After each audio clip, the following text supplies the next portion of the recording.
Now, I do not want you to think that, like, I'm doing this all the time. So I got this cough thing.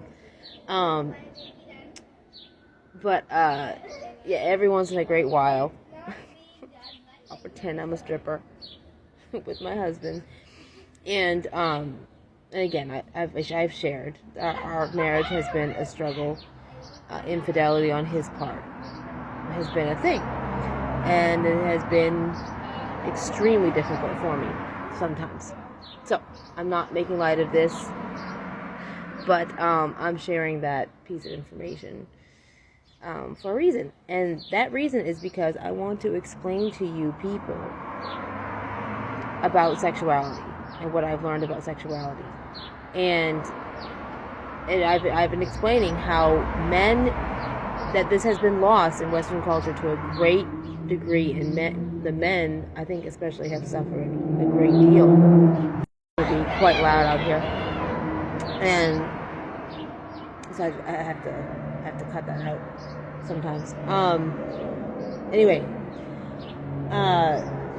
and I've been saying, like, men and women both, we need from a young age to have interactions with the opposite sex outside of sex, okay? And the thing about the modern West is that pornography just puts you right there. It just puts you right there. It just kind of just drops you into the extreme. It just teleports you into the extreme. And so into a fantasy that starts this destructive cycle. And so sexuality is like balancing a raw egg on its end. That's how I see it. That's how I've experienced it. And the reason why I share that sometimes I pretend I'm a stripper with my husband is because it's like, just because I say that, maybe guys who are watching or women who are watching me are imagining that, like, oh, he puts money in her thong, and the thing is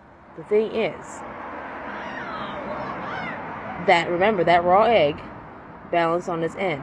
And the way I describe modern Western culture is, one of the ways I describe it is that you guys are an unfathomable expanse of shattered, rotten, stinking eggs.